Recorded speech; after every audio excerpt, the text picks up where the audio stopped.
Your videos ain't failing because they are bad. They are failing because people never give them a chance. They didn't hate your content, they just didn't stop. And if someone doesn't stop in the first few seconds, nothing else matters. Alright, today we're going to talk about hooks. And if you want your videos to perform better, whether it's from YouTube, TikTok, or Instagram, you have to make better hooks. But I don't want to sit here and throw a bunch of random hook lines at you, because even though copying someone else's hook can work temporarily, it's never the thing that actually works long term. What actually helped me was understanding why people stop in the first place. My name is Kian and I grew my Instagram account to over 388,000 followers in just about 18 months. I also run multiple personal and client accounts that have generated over 500 million views. And almost all of that growth came from obsessing over the attention graph and the first moment of a video. Not the camera, not the edit, just the data and the hook. And I want to be honest for a second. Sometimes I feel like people don't want to hear from me at all. They don't know me, I'm not a celebrity, and I'm not the best looking guy. So I ask myself, why do they stop? Why does someone scrolling full speed pause on my video? They're not stopping because of me. They're stopping because something in the first moment made the brain pause. And that's a good news, because that means hooks are a skill. Here's what I noticed after posting a lot. When someone's scrolling, they are not relaxed. They're not paying attention. Their brain is basically asking one question over and over again. Do I stay or do I keep going? Kind of like, do I swipe right or left? It's not the cognitive brain, it's primitive, reactive brain. And the first second of your video answers that question. If the brain has nothing to react to, it leaves. Not necessarily because your content is bad, but because nothing told it to stay. So I stopped thinking about what should I say, but I focus on thinking about what does the brain need right now. And almost every single time, it needed the same things. Clarity, a little surprise, and a reason to be curious. Let's start with visuals, because this is where everything begins. When someone is scrolling, they're not listening, they're reacting. So if the visual doesn't give them the reaction, your words don't even have a chance. Visual hooks are probably 10 times more powerful than spoken hooks, because people see faster than they listen. One thing I noticed is that the videos that worked usually always showed some kind of difference. And I put them into a few categories. Most videos on the internet are pretty much the same and it's pretty boring,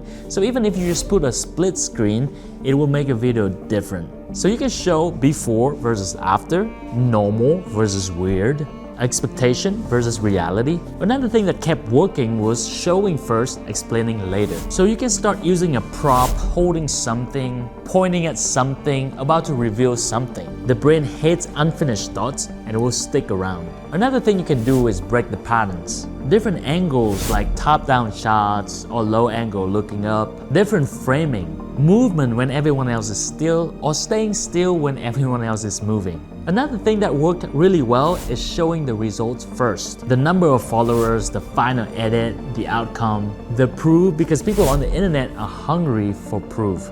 Once people see where it's going, they are more willing to stay and see how you got there. Now let's talk about something people don't want to say out loud.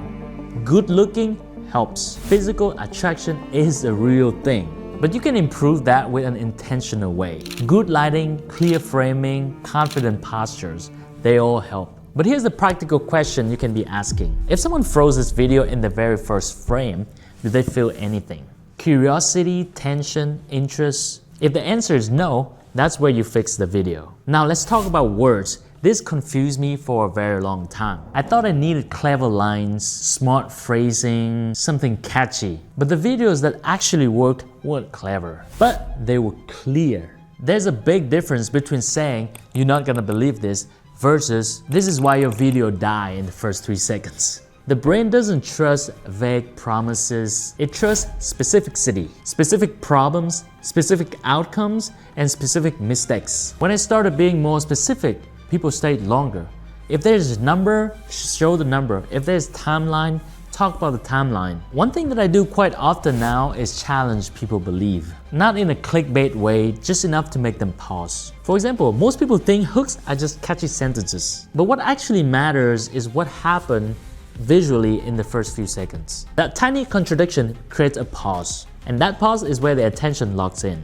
Also, sentence length matters a lot in the beginning. Short sentences equal clear thought. Time is expensive in the first few seconds. You can slow down later, but early on, density wins. A lot of people nowadays watching content, especially short form content without sound.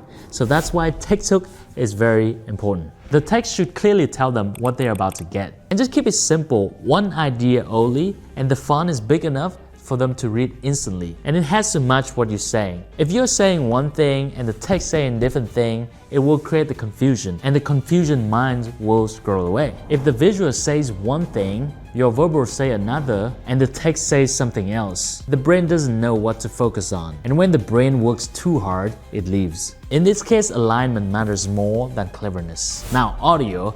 This is not about speaking louder, it's about emotion. Audio tells the brain how to feel before it fully understands the words. Certain sounds create curiosity, certain music creates energy. For example, if you put on Stranger Things sound, it will definitely invoke curiosity. But if you put on rock or EDM music, it will create a lot more energy. And sometimes, silence creates tension. When everything in the feed is loud, quiet stands out. That's why a lot of viral content doesn't even involve spoken words. Also, one rule that I always follow is that if the music doesn't match the message, it works against you. You can't put an emotional or sad messages with very energetic music, and on the other hand, you can't put the energetic content with very slow and mellow music. And most of the time, no music is better than wrong music. Honestly, hooks aren't tricks, they are not magic. They're just understanding how attention works. Once I stopped guessing and started respecting the first second, everything changed. But in the next video, I'm going to show you why even a good hook still fails, and how pacing and editing quietly kill retention. If you are serious about growing your social media accounts, watch that next.